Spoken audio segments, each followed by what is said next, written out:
I believe that this nation should commit itself to achieving the goal before this decade is out of landing a man on the moon and returning him safely to the earth. Sounds far-fetched?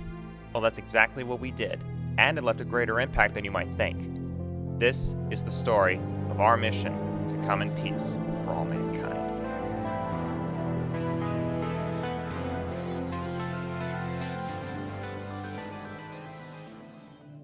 In 1958, President Dwight Eisenhower signed the National Aeronautics and Space Act, which established the National Aeronautics Space Administration, also known as NASA. The ultimate goal of this new agency was to send a manned spacecraft to the moon. This initiative was the direct result of a space race between the United States and the former Soviet Union at a time when the two superpowers were involved in a period of hostile relations known as the Cold War. A year earlier, the Soviets had sent Sputnik 1, the first artificial satellite, into orbit. Americans were shocked by the event, fearing that the United States was losing the Cold War. However, NASA responded. After President Dwight Eisenhower's approval, Project Mercury was officially launched, making it the first human spaceflight program. Despite an initial series of mistakes, Project Mercury eventually became popular with the public when it led to the success of Project Gemini and eventually the Apollo project. On July 16, 1969, the Big Three, Neil Armstrong, Buzz Aldrin, and Michael Collins, cemented their legacies in history by manning the Apollo 11 spacecraft. Liftoff. We have a liftoff. 32 minutes past the hour. Liftoff on Apollo 11. Tower cleared. Okay, we got a roll program. It took them 3 days to reach the moon. And once they did, Buzz Aldrin and Neil Armstrong became the first men to walk on the moon's lunar surface. That's one small step for man, one giant leap for mankind. After this life-changing mission was complete on July 24th of 1969, the command module of Apollo 11 successfully splashed down in the Pacific Ocean, where the USS Hornet was able to intercept and pick up our heroes. But we didn't stop there. Between July of 1969 and December of 1972, 6 Apollo spacecrafts built by NASA landed on the moon, allowing 12 astronauts to explore the lunar surface. Today, the lunar module Eagle is on permanent display at the Smithsonian Air and Space Museum in Washington, D.C. Although Apollo 11 was a milestone achievement in both scientific studies and technological advances, because it happened decades ago, some members of the younger generation may not understand how truly significant it was.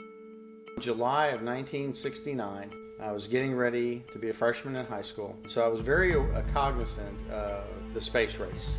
Having come up during the time when the Russians had put things in space, we had done space, and now we were going to the moon. And there was a lot going on in America at that time, a lot going on internationally, and there was some, disjointedness in America, but the one thing that seemed to really bring us all together was the thought of going to the moon. I mean, it was considered, at that time, probably the greatest scientific feat of all time to actually be able to go to the moon. And I remember watching it on black and white television, and Walter Cronkite, the great newsman, was announcing it as it happened, and then seeing it live. It was truly one of the great moments of all time.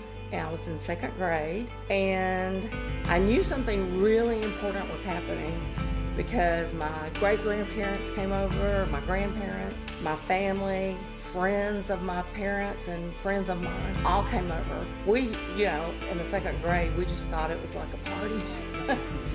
But everybody, I can remember them being so intense and watching it. They were just riveted to the TV. And in fact, my father had bought a color TV just to see this and all the commentary around it. It was just so exciting.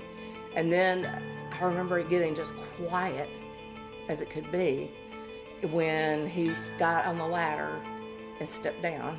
And it was so important for America and so important for the world that someone got on the moon and that we got there first. Many of the technologies that were developed for Apollo 11 eventually found their way into the consumer market, such as non-stick surfaces, dehydrated food, and small electronic components. However, despite the significance of Apollo 11 and the impact it had on American society, 6 to 20% of Americans believe that the Apollo moon landing was staged and that it took place on a movie set. It is simply believed to be because these people don't understand the science and technology and how exactly it works. However, it goes much deeper than that. As a psychologist, I can tell you that people like conspiracy theories, and they like to think that they know more than the government or they know more than other people, and it's very interesting to a certain type of personality to go into that and to explore it and just think they have a lot of knowledge. But I know that they're from a telescope, you can see the debris on the moon that we left. But no matter how you view Apollo 11, there is no denying that it was a truly monumental event in American history. I've never felt so much excitement with all my family and friends and everything. The house was just jammed. Our house was just jammed with everybody. And I was really surprised, and I was so proud to be an American and proud to see our flag on the moon. It just was a very special thing, and now that I think back on it, I feel so privileged that I was alive to see it, because it was incredible. When you think of all that was going on in America at the time, there were lots of things, both nationally and internationally, that were causing some divisions in America, causing some American people not to feel good about the country and all that.